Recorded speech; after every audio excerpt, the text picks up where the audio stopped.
Bismillah, assalamualaikum. Kembali lagi di Warisan Tumbal Terakhir bagian 3. Sebuah kisah yang dituliskan oleh Mas Kalong @cerita_setan. Teman-teman juga bisa melihat karya beliau yang lainnya. Untuk linknya ada di deskripsi. Teman-teman juga follow akun beliau ya, karena beliau aktif sekali dalam menulis kisah-kisah nyata yang ada di bumi Nusantara ini. Dan dari itu juga semoga teman-teman bisa mendapatkan hikmah dan manfaat dari kisah yang akan saya bacakan ini. Seperti biasa, sebelum kita masuk, mari kita berdoa dulu. A'udzu bikalimatillahi tammati min syarri ma khalaq.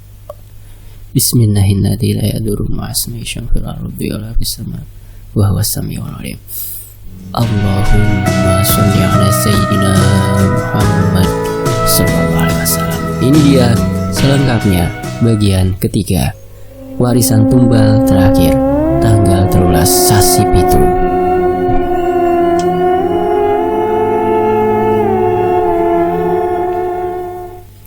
Lebih dari 8 jam setelah menyeberangi lautan, Kholis dan Komala akhirnya sampai di sebuah pertigaan. Keduanya pun turun dari bus dan segera mencari jasa ojek untuk bisa sampai di kampung tempat tinggal paman mereka, Latif. Selama perjalanan, meski sudah tersadar, namun Komala masih banyak diam. Entah karena jiwanya yang lelah, atau karena tak ingin dirinya dititipkan ke tempat nun jauh, masuk ke dalam hutan lindung, berakhir di pesisir pantai. Hari itu, saat terik paparan sang surya mulai meredup, tibalah keduanya di sebuah kampung dengan kondisi tanah tak rata dan terlihat sepi. Rumah-rumah panggung dengan dinding papan beratapkan anyaman rumbia menjadi ciri khas kediaman penduduk kampung itu. Kholis yang sudah beberapa kali bertandang ke tempat itu, tak susah baginya untuk langsung menuju rumah Latif. Setelah membayar jasa 2 sepeda motor, Kholis segera berjalan melewati jalan kecil sejauh 50-an meter, menuju sebuah rumah tampak paling besar di antara deretan rumah lainnya. Meski terlihat enggan, tapi Komala mau tak mau mengikuti kakaknya dari belakang dengan gontai. Sampai 3 kali ketukan dan ucapan salam, akhirnya Kholis mendengar jawaban dan derap langkah dari dalam. Kelegaan terpancar jelas ketika seraut wajah berkulit sawo matang muncul setelah daun pintu papan terbuka. "Loh, Kholis? Duk Kom? Ayo melebu, ayo masuk," ajak lelaki 50-an tahun tak kalah girang saat tahu tamu sore itu adalah 2 keponakannya dari tanah seberang. "Iyo le," jawab Kholis seraya melangkah masuk diiringi Komala dari belakang. Bertanya kabar dan basa-basi sebentar menjadi obrolan awal Kholis dan lelaki bertubuh tinggi namun sedikit kurus yang tak lain adalah Latif, adik kandung dari Mbah Soko. Sedang Komala lebih banyak menjadi pendengar dan hanya sesekali berucap saat disapa. Obrolan mereka sejenak terhenti manakala suara azan maghrib berkumandang dari arah tempat layak disebut musola. Pasalnya, di samping kecil juga tak terdapat fasilitas untuk penunjang ibadah lainnya. Butuh waktu beberapa menit dari kediaman Latif ke musola. Walau hampir tak pernah, kini Kholis mengikuti sang paman menunaikan kewajiban sebagai seorang muslim. Tak heran jika Uyut Latif orang-orang kamu memanggil cukup disegani. Di samping menjadi tokoh agama, beliau juga dituakan dari sisi kebatinan. Selepas berjamaah, Uyut Latif dan Kholis kembali ke rumah. Kebiasaan Uyut Latif sendiri yang senang berlama-lama di musola, berzikir sembari menanti waktu isya, harus ia tunda demi sang keponakan. Sepi dan hening suasana kampung yang dihuni tak sampai 100 penduduk itu ketika malam menjelang. Mungkin karena penerangan yang belum terpenuhi, juga masyarakat yang kesehariannya sebagai nelayan memilih beristirahat setelah beraktivitas melelahkan di tengah laut. Belum banyak yang diceritakan Kholis pada Uyut Latif, hanya obrolan ringan saat keduanya berjalan pulang. Sesekali tawa kecil tersungging dari bibir Kholis maupun Uyut Latif ketika saling melempar candaan atau pujian, membuat Kholis sendiri merasa ringan dan sejenak melupakan beban berat yang tengah dipikulnya. Namun ketika langkah keduanya baru memasuki halaman berpasir, tiba-tiba Uyut Latif menghentikan ayunan kakinya disusul perubahan pada wajahnya. "Ada hal buruk yang kamu bawa," bisik Uyut Latif lirih. Meski mata Kholis tak menangkap apapun, tapi ucapan Uyut Latif spontan membuatnya merinding. Ia tahu jika sang paman selalu jujur dan juga memiliki kemampuan olah batin yang tajam. "Maksudnya masalah apa?" tanya Kholis penasaran. "Kamu ingin tahu? Sebentar ya," ujar Uyut Latif. Mendengar tawaran dari pamannya, Kholis sebenarnya ingin menolak. Namun saat akan berucap, ia urungkan kala melihat pamannya sedang memejamkan mata sembari membaca sesuatu. Semenit kemudian, Uyut Latif membuka matanya, kemudian membungkukkan badan dan menarik kakinya sebelah kanan mundur. Segenggam pasir ia ambil tepat dari bawah bekas pijakan kaki kanannya pertama. Tak lama, pasir dari tangannya ia lempar ke arah halaman rumahnya sendiri yang berjarak 5 meteran dari tempatnya berdiri. Terkejut Kholis menyaksikan pemandangan di depannya, di mana hanya segenggam pasir putih yang dilempar oleh pamannya mampu memercikan api dan menimbulkan suara dentuman seperti petasan. Lebih terkejut lagi saat Kholis melihat redanya percikan api, berganti munculnya puluhan sosok berkain putih lusuh dan berambut ratas punggung menggumpal acak-acakan. Tak hanya itu, Kholis yang mulai berkeringat langsung mundur bersembunyi di belakang tubuh pamannya, manakala sosok-sosok itu menunjukkan wajah mereka yang mengelupas dipenuhi lendir. Berbeda dengan Uyut Latif, ia nampak tenang menatapi puluhan sosok itu tanpa ada rasa takut sedikit pun.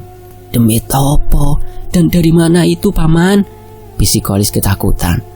"Loh, ini yang mengikuti kamu dari sana. Apa ndak terasa selama di jalan kamu itu?" jawab Uyut Latif masih terlihat tenang. Sedikit terkesiap, Kholis mendengar jawaban pamannya.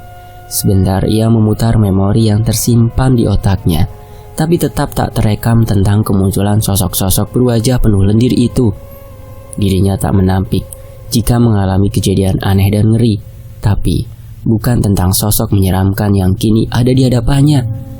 "Tapi yang saya alami waktu di kapal bukan ini, paman," jawab Kholis akhirnya. "Iyo, yang menemui kamu bukan ini, tapi junjungannya. Ini tuh hanya suruhan buat mencari jejak tinggalmu dan Dukom. Sudah tahu kan masalahnya?" terang Uyut Latif. Mendengar penjelasan sekaligus pertanyaan tentang muasal permasalahannya, Kholis terdiam sejenak, lalu mengangguk, membuat Uyut Latif yang melihatnya menyunggingkan senyum tipis. "Ya sudah, ayo masuk," ajak Uyut Latif sebelum melangkah seakan tak ada masalah. Sedikit ragu Kholis untuk melangkahkan kakinya mengikuti Uyut Latif.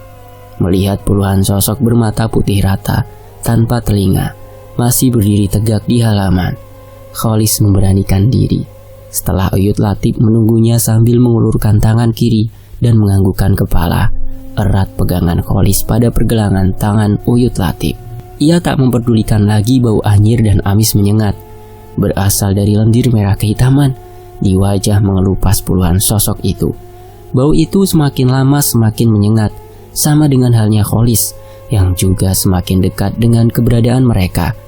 Namun tak terjadi apa-apa, tak bereaksi sedikit pun ketika dirinya yang berjalan di belakang Uyut Latif melewati.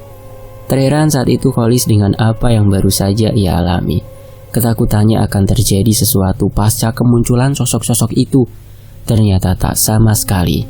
Itu semua cuma menjaga, tidak mau berbuat apa-apa. Andai mau mengganggu, ya junjungannya, tapi semoga tidak sampai datang, ucap Uyut Latif menerangkan setelah keduanya berada di dalam rumah. "Coba panggilkan Dukom, suruh kesini, paman mau bicara," sambung Uyut Latif memberi perintah. Tak menunggu 2 kali, Kholis segera bergegas menuju kamar yang telah disediakan dan biasa ia tempati saat datang bertandang. Di bawah cahaya redup lampu teplok, Kholis melihat Komala tengah duduk meringkuk, memeluk lututnya sendiri. Terdengar isak sesenggukan lirih. Ketika Kholis mendekat, ia menduga bila Komala menangis karena terpaksa ikut dirinya di tempat sunyi dan jauh dari tempat tinggalnya, terpisah dengan bapaknya yang sedari kecil selalu menemaninya. "Duk, disuruh keluar. Paman Latif mau bicara." Pelan suara Kholis menyampaikan pesan Uyut Latif, tetapi tak mendapat respon sedikit pun dari Komala. Ia masih tertunduk, dan hanya sesenggukannya saja yang tak terdengar lagi. Sebentar Kholis menghela nafas, mencoba bersabar dalam menghadapi adiknya. Ia pun segera mendekat, menghempaskan pelan pantatnya di sisi kiri tempat Komala meringkuk. Diulangnya lagi pesan dari Uyut Latif dengan kalimat yang sama. Bahkan diteruskan dengan kalimat-kalimat nasihat serta dukungan. Namun tetap saja Komala diam membisu, sampai akhirnya Kholis menyerah. Ia beranjak melangkah keluar dengan perasaan sedikit jengkel dan bingung. "Ya sudah kalau ndak mau. Terpenting jangan sampai Ndokkom keluar dari rumah ini dari mulai surup," ucap Uyut Latif setelah mendapat penjelasan dari Kholis tentang diamnya Komala. "Kalau saya ndak apa-apa paman, Anda yang keluar," tanya Kholis penasaran dengan larangan yang disampaikan pamannya. "Yo, nek kendel yo rak popo. Kalau berani ndak apa-apa. Yang dijaga, yang diawasi itu bukan kamu Lis, tapi Komala. Karena Ndokkom sudah membawa calon bocah tali sambung pati yang akan dinobatkan menjadi tuan junjungan para abdi lembut, termasuk yang ada di depan rumah tadi," terang Uyut Latif. Maksudnya paman?" Sejenak Uyut Latif terdiam. Setelah satu hembasan nafas melonggarkan rongga dadanya, matanya kemudian menatap ke arah pintu sebentar sebelum kembali menatap Kholis. "Coba, apa saja yang dipesankan bapakmu? Sama apa saja yang kamu lihat waktu perjalanan ke sini?" tanya Uyut Latif dengan raut serius. Kata demi kata mulai Kholis rangkai, sesuai dan sama persis dengan apa yang diingatnya akan semua pesan dari Mbah Soko. Begitu juga dengan semua yang terjadi, yang ia lihat dan temui sewaktu dalam perjalanan. Tak ada yang terlewatkan, membuat Uyut Latif sesekali termangu, manggut-manggut, hingga tegang seperti terkejut. Suasana sesaat terasa hening dan sunyi. Setelah Kholis merampungkan ceritanya, keduanya sama-sama terdiam, terhanyut pikiran masing-masing. Selang beberapa puluh detik, akhirnya lagi-lagi sebuah tarikan nafas panjang terdengar dari diri Uyut Latif. "Bapakmu kenekatan. Bapakmu terlalu nekat, Lis. Bapakmu benar-benar orang yang bisa dipercaya. Ndak salah dulu kakekmu menunjuk bapakmu jadi pilar utama keluarga. Tapi sayangnya bapakmu ndak bisa menimbang. Jadinya ya seperti ini," ucap Uyut Latif dengan nada sendu.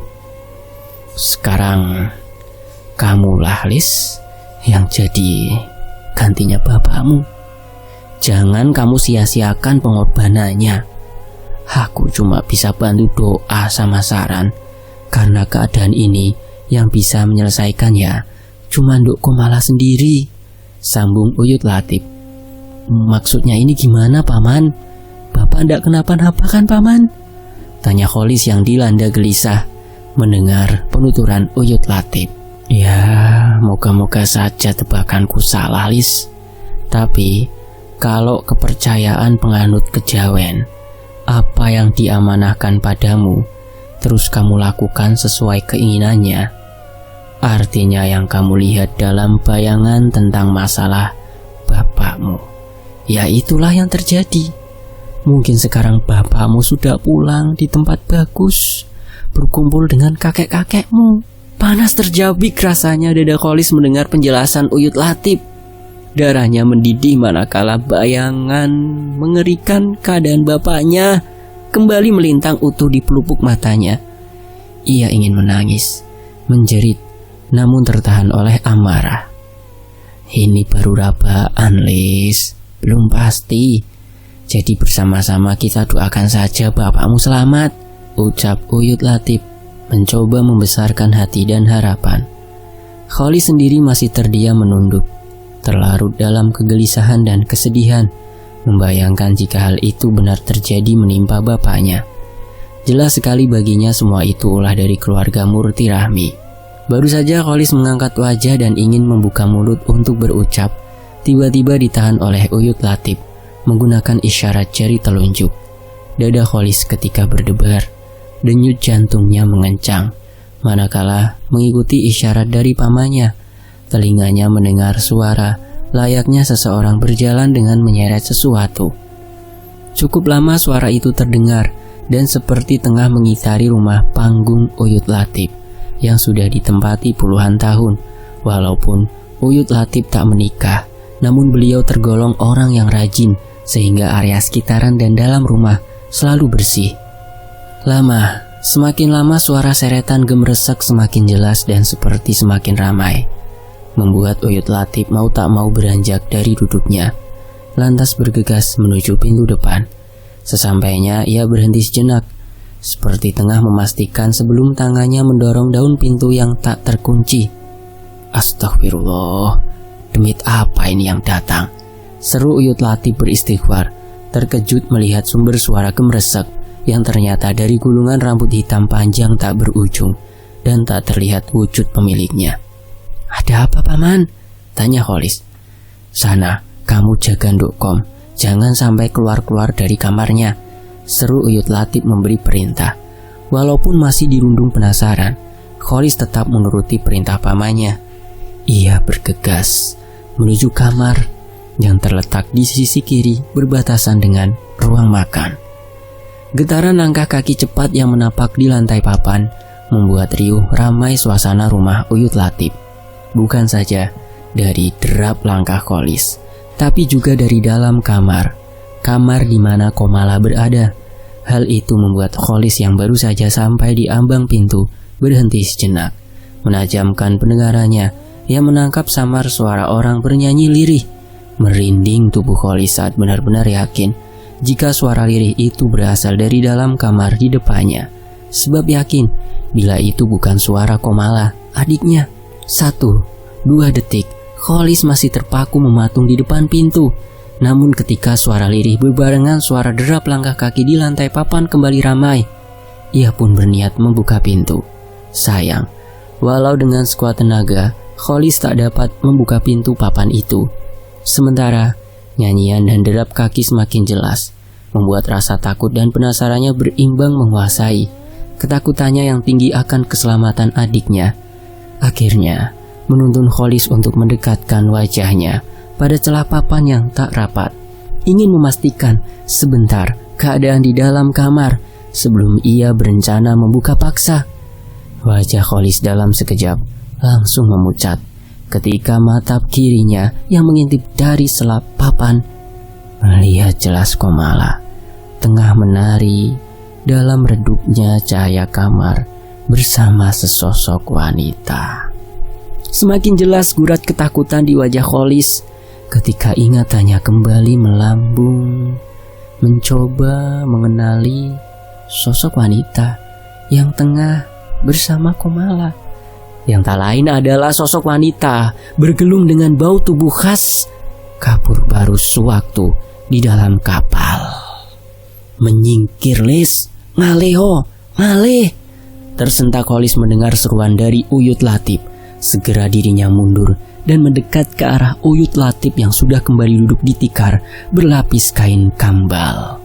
Paman, Ndukkom sama wanita yang menemui saya di kapal, ucap Kholis setelah mengatur gemuruh dadanya. Iyo, aku sudah tahu, jawab Uyut Latif tenang. Terus gimana, Paman? Tanya Kholis masih begitu cemas. Uyut Latif terdiam, sebentar menatap Kholis yang tampak pucat, sebelum mengalihkan tatapannya lurus ke depan seperti tengah menerawang. Ini bukan wewenangku sebenarnya, tapi kamu saya beritahu aslinya bagaimana.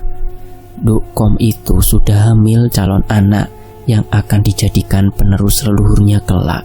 Karena itu, di mana saja akan selalu diikuti abdi-abdinya, junjungan sesembahan Rahmi. Awakmu ya kudu ngerti, Lis. Kamu ya harus ngerti, Lis. Kenapa Ndukkom yang dipilih? Karena buat ganti anak dari Rosid yang akan dijadikan tumbal oleh Ratri, tapi digagalkan kakekmu. Karena itu, Ndukkom sudah ditandai dari kecil Karena itu juga bapakmu memilih meninggalkan harta dunia melimpah peninggalan kakekmu yang didapat dari mengabdi pada keluarga Murti Rahmi, ucap Uyut Latif menjelaskan. Jadi artinya Dokkom tetap akan menjadi menantunya Ratri ya, Paman? Tetap tidak bisa diselamatkan? Sahut Kholis dengan gelisah. Berat, Lis. Andai bisa harus cari gantinya. Kalau ndak harus memilih salah satunya, nyawa Dokkom atau nyawa bayi titipan itu. Bunuh saja bayinya, Lek, timbal Kholis geram. Uyut Latif hanya tersenyum mendengar amarah Kholis. Ia tak tahu jika bagi Kholis, nyawa Komala jelas lebih berharga dibanding nyawa bayi yang ada dalam rahim adiknya itu. Tidak gampang, Les. Andai harus seperti itu, yang bisa ya hanya Dokkom sendiri. Karena puncaknya perjanjian Rahmi dengan iblis hutan keong di keturunan ketiga yang akan diritualkan nanti tepat tanggal 13 bulan ke-7. Nah, tepat saat acara jejer pandan atau nikah batin, itulah waktunya untuk menggagalkan sekalian memutus. Ini yang Paman katakan bentuk pengorbanan bapakmu. Dokkom yang bisa memutus selamanya perjanjian Rahmi dan junjungannya, karena bapakmu sudah menukar pancer Dokkom yang kamu buang di tengah laut. Jelas dan sangat terang ucapan Uyut Latif pada Kholis. Tapi brak, belum sempat Uyut Latif meneruskan kalimatnya, ia dikejutkan suara keras pintu kamar Komala yang dibuka. Serentak Kholis dan Uyut Latif mengarahkan pandangan ke arah kamar, menatap heran juga terkejut akan sosok Komala yang berdiri tegak dengan mata melotot tajam kepada keduanya. Namun sepersekian detik antara Komala dan Kholis serta Uyut Latif sama-sama terdiam.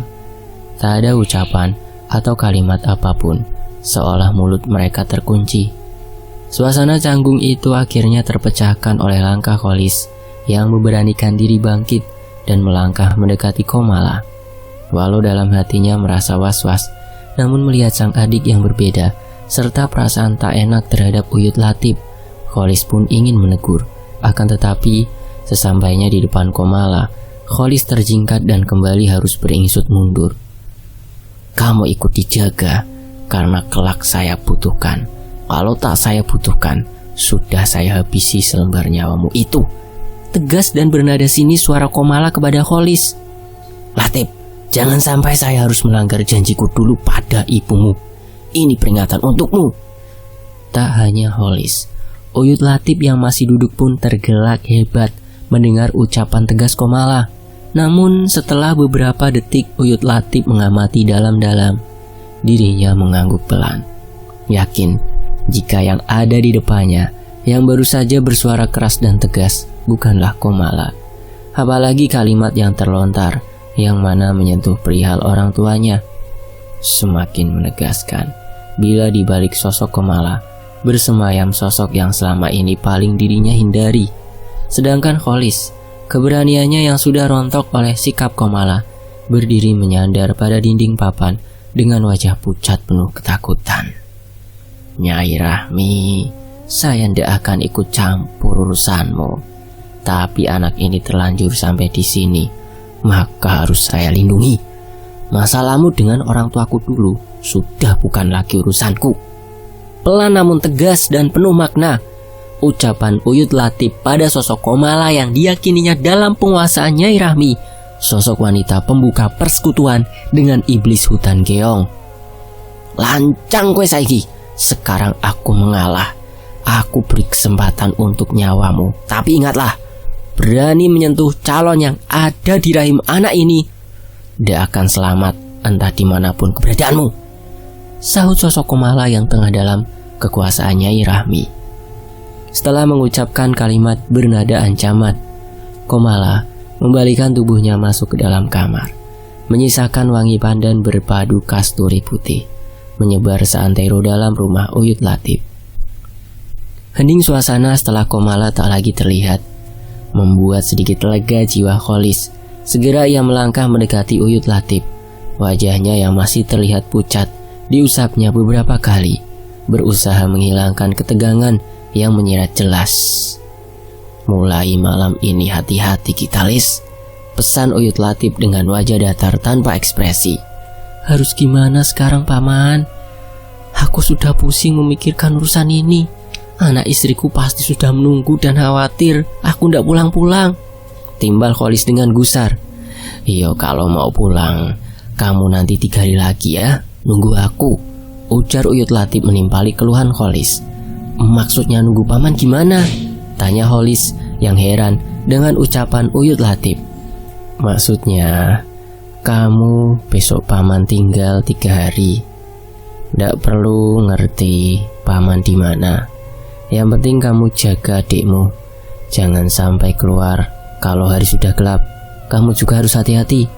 Masalah makan nanti Mbah Sanir yang ngirim," terang Uyut Latif sembari bangkit dari duduknya dan melangkah ke dalam, berniat menunaikan sholat Isya yang sudah tertunda beberapa waktu karena kejadian-kejadian yang baru saja ia alami. Ingin rasanya Kholis berucap menolak, namun belum sempat mengungkapkan keberatannya, sang paman telah berlalu. Membayangkan dirinya yang akan sendiri tanpa Uyut Latif langsung membuat wajah Kholis mempias. Meskipun hanya 3 hari, tapi baginya itu sangat terlalu lama dan berat. Malam itu, malam pertama Kholis menginap di rumah pamannya dalam suasana berbeda, berteman rasa was-was dan ketakutan.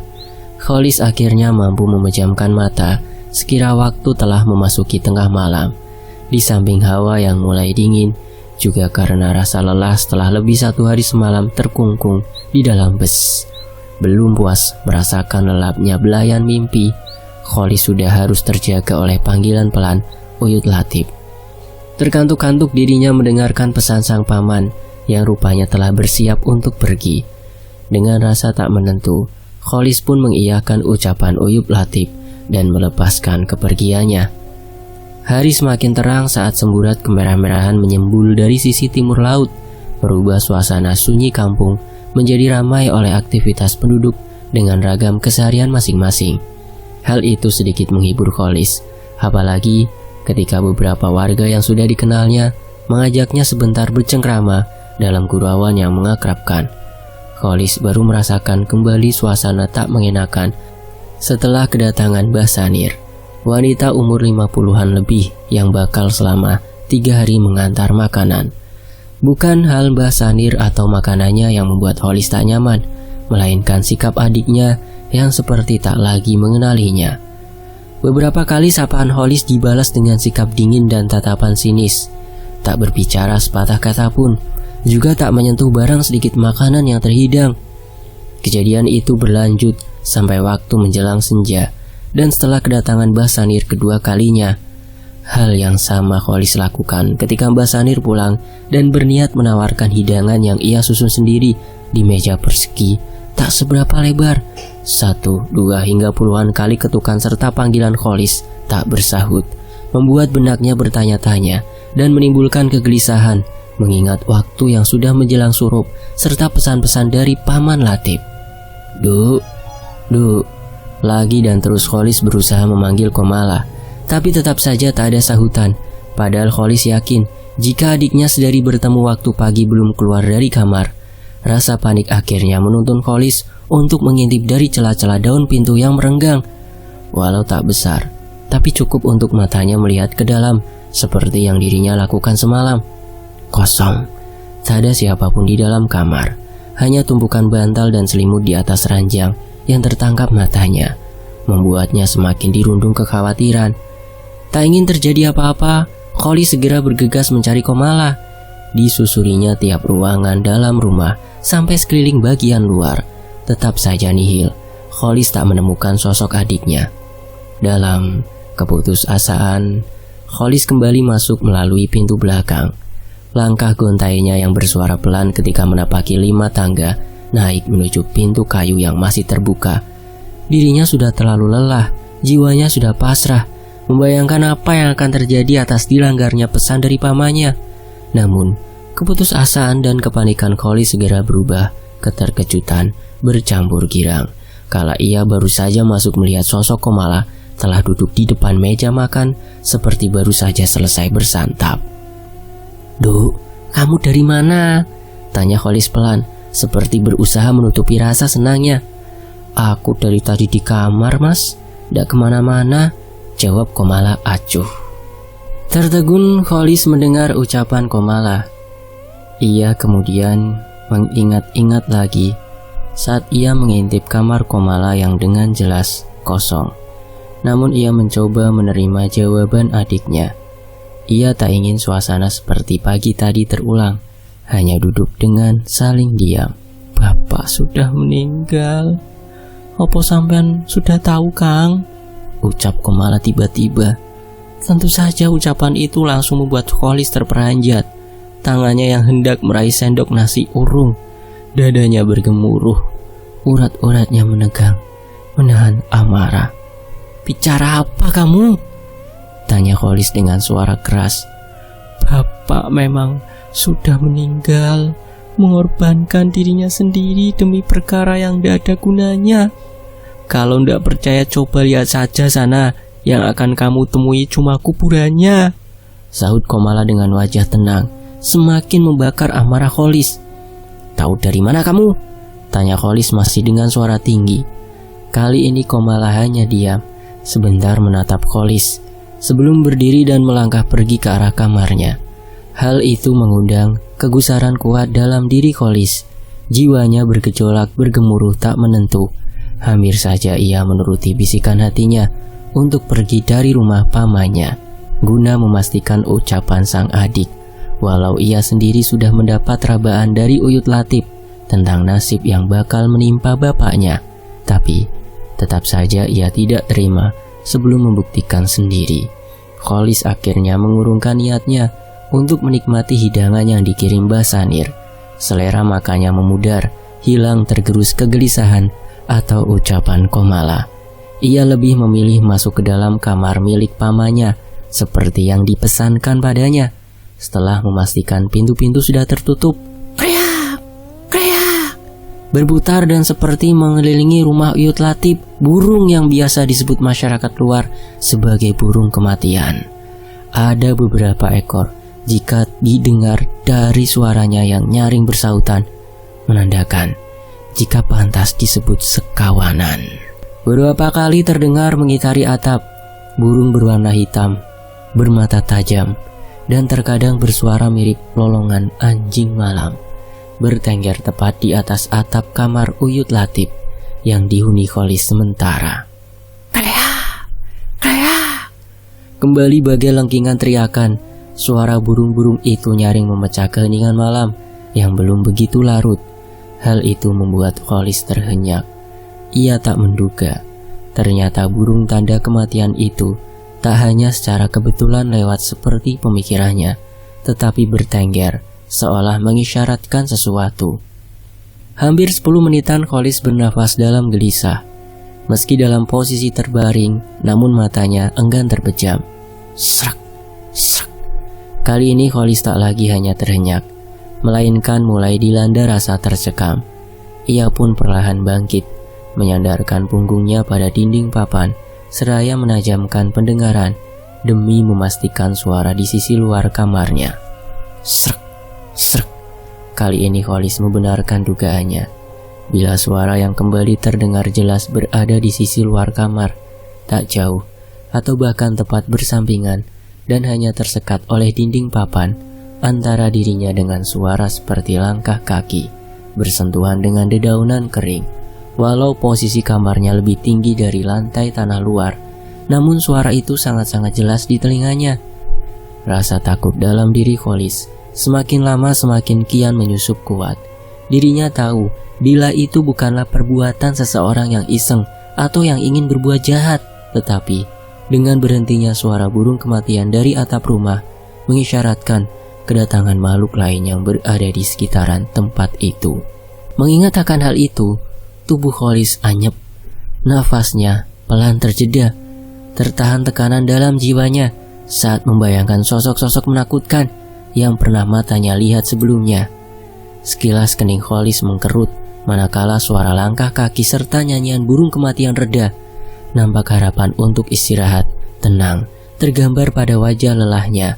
Setelah sampai 15 menit, suasana tetap hening. Namun, baru akan mencoba terlelap dengan balutan selimut tipis bergambar bunga mekar, Khalis kembali terjaga oleh suara pintu terbuka, diiringi derap langkah di dalam rumah. Khalis menduga jika itu adalah Komala, tapi semakin lama, suara langkah kaki itu semakin jelas seperti langkah kaki yang dirinya dengar di luar. Duk, Kom, panggil Khalis mencoba memastikan sunyi. Tak ada sahutan. Langkah itu pun berhenti, membuat rasa penasaran Khalis membesar dari rasa takutnya. Ia pun kembali bangkit, duduk sebentar, dan akhirnya memberanikan diri untuk beranjak. Kriat, sepi dan gelap saat itu yang Khalis lihat. Setelah membuka pintu dan berdiri selangkah keluar kamar, sejenak Khalis diam berpikir, dan tak lama dirinya menyadari jika ada sesuatu yang kurang. Khalis pun kembali masuk ke dalam kamar dan segera kembali keluar, berjalan pelan sembari mengingat posisi lampu teplok bersumbu kain dengan minyak tanah sebagai pembakarnya. Tak lama, Khalis menemukan lampu yang tergantung di kayu balok penyangga dan menempel di dinding. Sekali sentakan pada pemantik api, cahaya redup meremang menyebar ke ruangan, tak lebih berukuran 4x3 tanpa kursi. Mata Khalis langsung mengedar, mengamati seluruh isi ruangan tempat Uyut Latif biasa bersantai dan menerima tamu. Sekilas tak ada yang aneh, semua rapi dan seperti biasanya, mulai dari kain ambal sebagai alas lantai, juga hiasan kaligrafi lukisan alam, serta kalender bergambar toko penjual bahan bangunan masih di tempat semula tak berubah. Hal itu sedikit melegakan Khalis. Ia pun merasa jika suara langkah yang dirinya dengar benar adalah Komala. Namun, 3 tarikan nafas kemudian, di saat Khalis yang telah merasa aman membalikan badan berniat untuk kembali masuk ke kamar, tiba-tiba saja wajahnya berubah. Keningnya berkerut, nafasnya memanjang, kala hidungnya tiba-tiba tersesapi bau wangi bunga melati. Rasa takut kembali meraba jiwa Khalis. Dirinya tahu bahwa sekeliling rumah Uyut Latif tak ada tanaman bunga apapun, sehingga ia yakin jika wangi bunga melati yang tengah merebak bukan hal biasa. Tetapi sampai beberapa kali Khalis mengamati dan mencoba mencari sumber bau wangi itu, dirinya tak melihat apapun, hingga ia pun memilih masuk ke dalam kamar. Lagi-lagi, hal aneh dirasa Khalis. Di dalam kamar yang letaknya hanya bersebelahan dengan ruang tamu, tak sedikit pun ia mencium wangi bunga melati. Padahal ia tahu, papan penyekat tak rapat, banyak celah memanjang ataupun papan berlobang, sehingga janggal jika bau itu sama sekali tak masuk ke kamar. Khalis akhirnya tetap memilih untuk kembali merebahkan tubuhnya di ranjang. Rasa lelahnya menuntun matanya untuk terpejam, walau pikiran dan perasaannya masih gelisah. Semakin malam angin pesisir semakin kencang berhembus. Hawa dingin mulai terasa menusuk, dan hal itu dirasakan Khalis. Hembusan angin yang menyapu kulit tubuhnya dirasa begitu dingin, sampai harus membuatnya terbangun. Sebentar, Khalis membetulkan kain selimut guna menutupi tubuhnya dan berniat memejamkan kembali matanya. Ia tak menghitung telah berapa jam tertidur. Yang ia rasakan saat itu, rasa lelah dan kantuknya masih terasa. Tetapi, belum sampai 10 detik, Khalis terjingkat kaget. Duk, Kom, panggil Khalis. Sunyi, tak terdengar apapun, seperti menghilang suara isak tangis yang baru saja telinganya dengar. Beberapa saat lamanya Khalis terdiam. Ia meraba akan suara tangisan, yang akhirnya dirinya kira hanya halusinasinya sendiri. Ia pun kembali berbaring dengan balutan rapat selimut, menatap langit-langit beratap asbes, dan sejenak melambungkan memori di kepalanya, menelusuri kembali perjalanan hidupnya. Tolong, lirih namun sangat menyayat terdengar suara rintihan dari luar jendela kamar. Seketika itu juga Khalis melompat, dadanya berdebar, seluruh kulit tubuhnya pias, keringat pun mulai merembes dari pori-pori. Tolong, ampun, cetar. Kembali suara rintihan itu sangat jelas terdengar oleh Khalis. Namun bukan seperti suara pertama. sebab suara rintihan pertama milik suara laki-laki, dan kali ini suara seorang wanita. Rasa takut kini benar-benar menyelimuti jiwa Khalis. Ia terdiam, hanya mampu berdiri mematung sembari menatapi jendela kamar yang tertutup. Cring, cring, serak, serak. Lagi-lagi Khalis dibuat semakin ketakutan. Tubuhnya mulai gemetar, jantungnya seolah tak lagi ada deguban. Darahnya seakan berhenti mengalir. Manakala jendela yang tengah dirinya tatapi tiba-tiba terbuka lebar. Tak hanya itu, di balik jendela, saat seutas siutan kabut hitam terterpa angin dingin, terdengar nyaring gemerincing. Layaknya besi berbenturan bergantian dengan langkah-langkah kaki yang diseret. Saat itu, Khalis ingin sekali lari atau pingsan sekalipun, agar dirinya tak melihat sesuatu di balik jendela, di mana beberapa wajah sayu pucat seputih kapas dengan bulatan hitam menghias kedua mata silih berganti muncul dan menatapi dirinya. Wajah-wajah pucat itu seperti tengah tersiksa. Tatapan bola mata mereka seperti ingin meminta bantuan kepada Khalis. Namun hal itu semakin membuat jiwa Khalis tercekam. Beberapa di antara wajah yang Khalis lihat, ada dua yang sangat tak asing baginya. Kedua wajah yang muncul terakhir itu seketika membuat Khalis menangis. Ia sangat terpukul saat dua wajah itu memelas, merintih, meminta pertolongan padanya. Sedangkan dirinya sendiri untuk melangkah setapak pun tak sanggup. Puluhan menit Khalis mengalami hal menakutkan itu. Beberapa kali juga dirinya terpaku dalam ketakutan harus menyaksikan wajah-wajah itu kembali. Oleh karena mereka seperti digiring mengikuti alunan gong yang mungkin sebagai penanda. Berjalan memutari rumah Uyut Latif.